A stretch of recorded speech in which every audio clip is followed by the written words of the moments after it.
to LA Fishguys. We've just finished servicing the 150-gallon Surge Reef Tank. We're here today, we're going to install an additional pair of water-moving devices referred to as vortex units, kind of like internal power heads in a sense. I'm not here promoting that particular brand, but we did get a great deal on these, and so we're going to install them on the tank. Why? Because I don't think there's enough water flow inside this reef tank, and I'm continuing to have little algae outbreaks. And the last time I was here, by fanning my hand, I was able to get a lot of that algae to come loose from the reef, and it's just not enough current, and it's allowing it to grow in the tank. So we're going to try to figure out how to install these vortex units on the tank. I've got one at either end. And the internal version is kind of a caged propeller.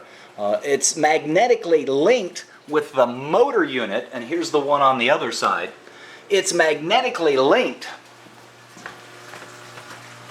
to the driving unit, which is here on the back side of the tank, or in my case, on the end of the tank. So you've got two pieces, one on the inside that has the propeller, one on the outside that's the electromagnet itself. That external magnet has an effect on the propeller on the inside of the tank and ultimately causes it to spin. These vortex units have kind of a driver of some sorts that the two of them will link up together, and they'll kind of work together. And the whole idea is to get two internal pumps working together, creating a back and forth or a rocking motion of some sort. So what we need to do now is try to figure out how we're going to install them on the back side of this uniquely installed tank. So this is the area above the platform and above the tank where the surge units sit. And these over here are the power supplies for the metal halide lamps. And here's the power supply itself. There is one opening left there. What I'm thinking, what I need to do is get that driver unit and this driver unit together at some point together, and I think it's going to be here on this 2x4, which is part of the attic's structural framework, and that's not that far away from the power supply. Now this deal we got also comes with a backup power supply, and I think I can probably mount it somewhere over here.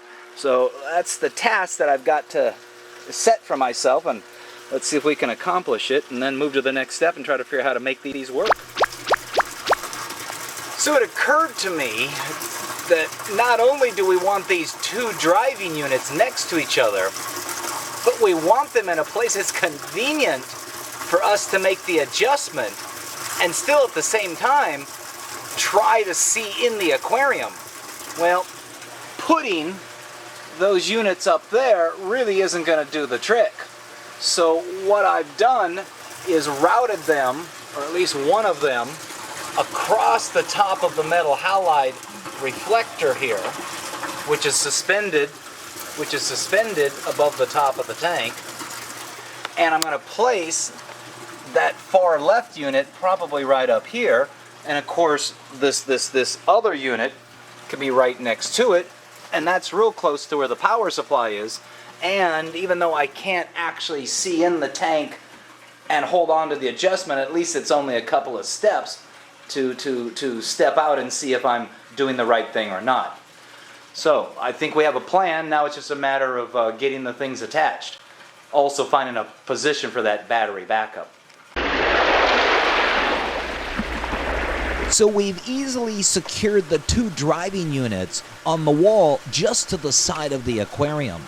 This new position will work out great. The fact that it's right around the corner and allows us to peek into the aquarium will save time and trouble and frustration, as you'll see later on.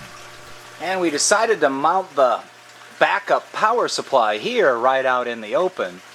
And it's right there that our power supply is at, this being the battery backup, and those being the drivers or controllers. So they're all within reach of each other. Now it's just a matter of wiring them up.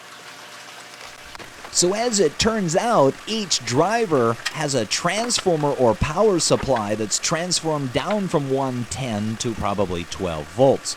It also has a feed from the backup power supply, which I think is somewhere around 24 volts. So there's a number of inputs, electrically speaking, into the driver units themselves. Then there's the backup power supply as well. It too requires a power source. So even though it's not that difficult to wire up, you have to stop and think about it just a little bit. So these are the power supplies for the Vortex units themselves. And regular 110, and then it transforms them down, and these are the ends that plug into those drivers up there. So in addition to the power transformers that drop the voltage down, each one of those transformers requires a power source itself. The remaining open receptacle in the power supply above, I've used a splitter which allows me to break it into 3 different inputs. 2 of those 3 each being one of the drivers, the third being the backup power supply. Here you can see the 2 transformers. I've kind of looped them around one of those 2x4s. They drop the voltage down to something that's workable for the driver units. And here's the 2 driver units positioned up here with their power supplies as well. In addition, I did mention there's that backup power supply, and its line runs over here on the beam above the doorway. This will supply the units if the power here in town goes out. So I guess it's now judgment time, as I'm ready to actually plug the power supply as well as the 2 driver units in. As I mentioned, I've got that electrical splitter, and I'm going to use it to plug into that 1 remaining open receptacle in the main power supply. Let's hope I've done it right. Otherwise, you're going to see a curly-haired skeleton standing up here in just a moment.